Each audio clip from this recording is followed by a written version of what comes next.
Take a look at the universe around us. Despite all the stars and structures we can observe, a staggering 85% of all matter in the cosmos is completely missing, entirely invisible to the human eye. Because this mass doesn't absorb, emit, or reflect any kind of radiation, it leaves no trace.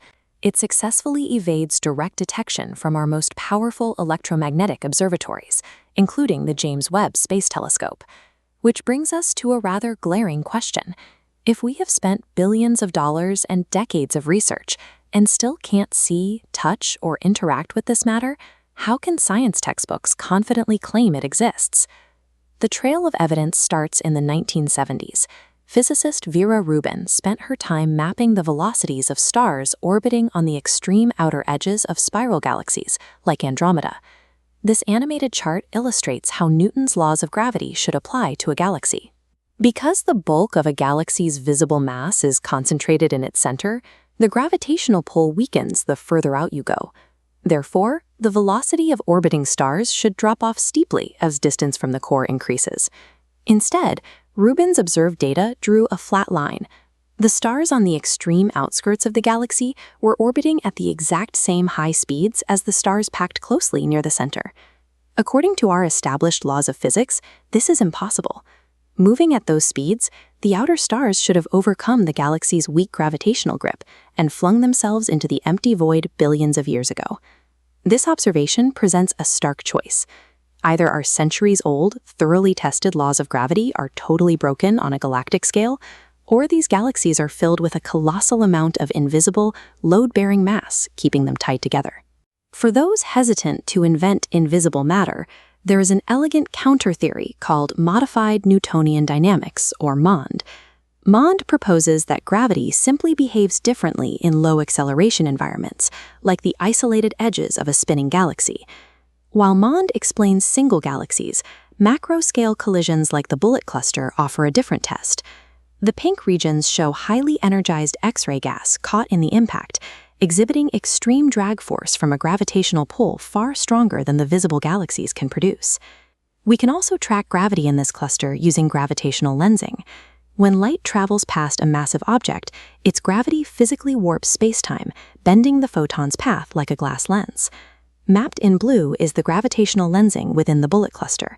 These regions of intense gravity are completely separated from the visible galaxies and the pink gas. The center of mass sits in seemingly empty space.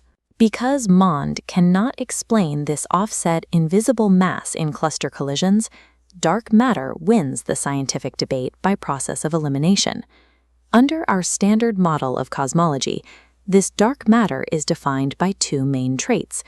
It is cold, meaning it is incredibly slow-moving, and it is electromagnetically neutral, meaning it cannot absorb or reflect light. Because it doesn't interact with light radiation, dark matter condensed much faster than normal atoms in the early universe.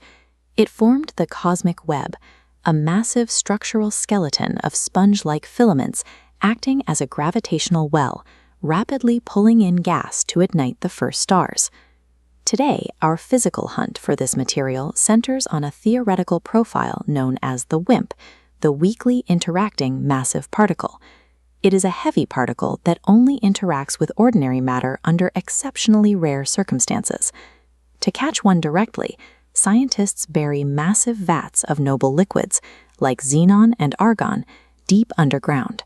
The hope is that a single WIMP will pass through the Earth, strike an atomic nucleus, and trigger a tiny, measurable recoil flash. We also employ indirect detection methods.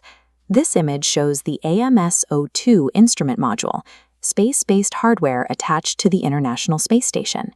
It monitors cosmic rays for anomalous gamma-ray flashes, or extrapositrons, signals created when two dark matter particles collide and annihilate each other.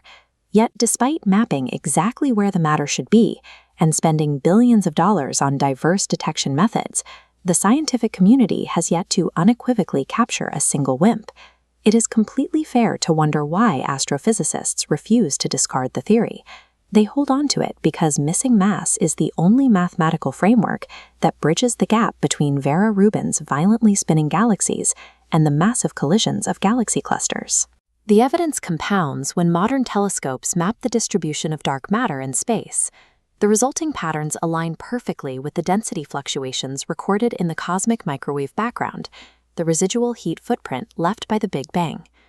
Today, dark matter is a precisely mapped component of our standard cosmological model.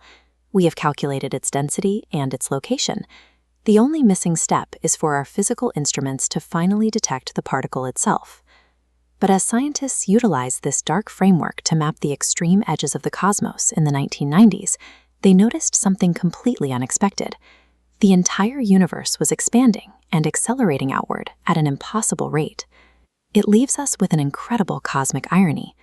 Just as we are mapping the invisible dark matter that holds our universe together, we must now confront dark energy, the newly discovered, entirely unseen physical force that is actively tearing it all apart.